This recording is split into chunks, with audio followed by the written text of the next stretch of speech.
The vengeance of men. Ere the beginning the gods divide earth into waste and pasture.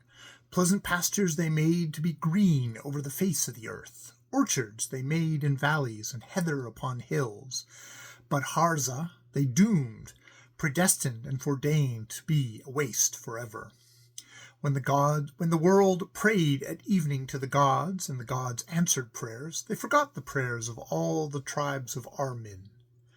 Therefore the men of Arim were assailed with wars and driven from land to land, and yet would not be crushed.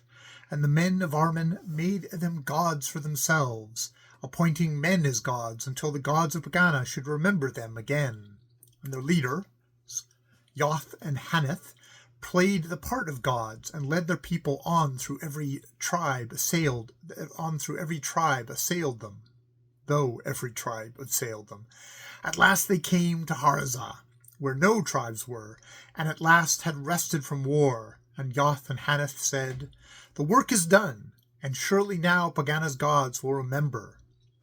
And they built a city in Harza, and tilled the soil, and the green came over the waste as the wind comes over the sea. And there were fruit and cattle in Harza, and the sounds of 1,000,000 sheep.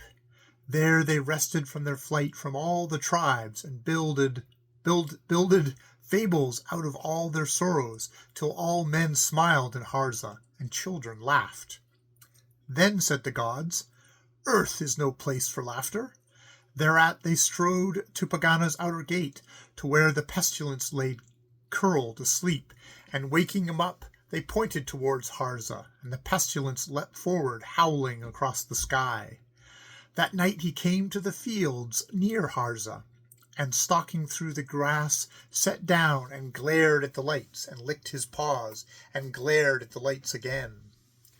But the next night, unseen, through laughing crowds, the pestilence crept into the city, and stealing into the houses one by one, peered into the people's eyes, looking even through their eyelids, so that when morning came, men stared before them, crying out they saw the pestilence, whom others saw not, and thereafter died, because the green eyes of pestilence had looked into their souls.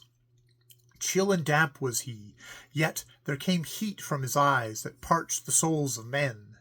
Then came the physicians, and the men learned in magic, and made the sign of the physicians, and the sign of the men of magic, and cast blue water upon herbs, and chanted spells. But still the pestilence crept from house to house, and still he looked into the souls of men.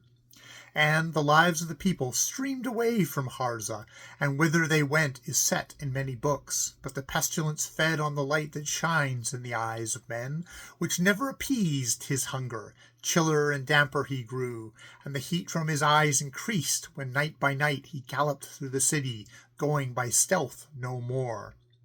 Then did men pray in Harza to the gods, saying, "High gods, show clemency to Harza." And the gods listened to their prayers, but as they listened, they pointed with their fingers and cheered the pestilence on.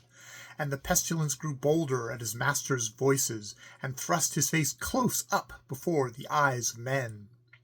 He could be seen by none saving those he smote.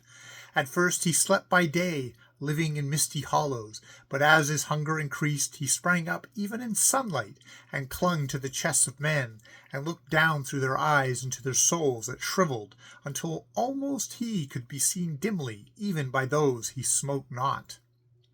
And Adro, the physician, sat in his chamber with one light burning, making a mixing in a bowl that should drive the pestilence away, when through his door there blew a draught that set the light a-flickering. Then, because the draught was cold, the physician shivered, and went and closed the door. But as he turned again, he saw the pestilence lapping at his mixing, who sprang and set one paw upon Andro's shoulder, and another on his cloak, while with two he clung to his waist, and looked him in the eyes. Two men were walking in the street. One said to the other, "Upon the morrow I will sup with thee." And the pestilence grinned, a grin that none beheld, baring his dripping teeth, and crept away to see whether upon the morrow those men should sup together. A traveller coming in said, "This is Haza. Here will I rest." But his life went further than Haza's upon that day's journey. All feared the pestilence, and those that he smote beheld him, but none saw the great shapes of the gods by starlight as they urged their pestilence on. Then all men fled from Harza, and the pestilence chased dogs and rats and sprang upwards at bats as they sailed above him, who died and lay in the streets. But soon he returned and pursued the men of Harza, where they fled, and sat by the rivers where they came to drink, away below the city. Then back to Harza went the people of Harza, pursued by pestilence still, and gathered in the temple of all the gods save one, and said to the high prophet, "What may now be done?" Who answered, "All the gods have mocked at prayer. This sin must now be punished by the vengeance of man." And the people stood in awe.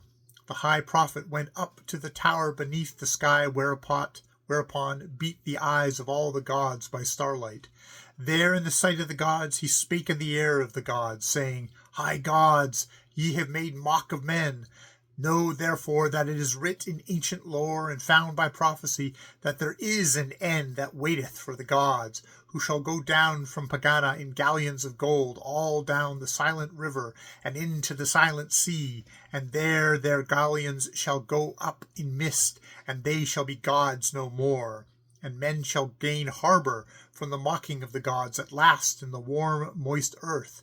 But to the gods shall no ceasing ever come from being the things that were gods.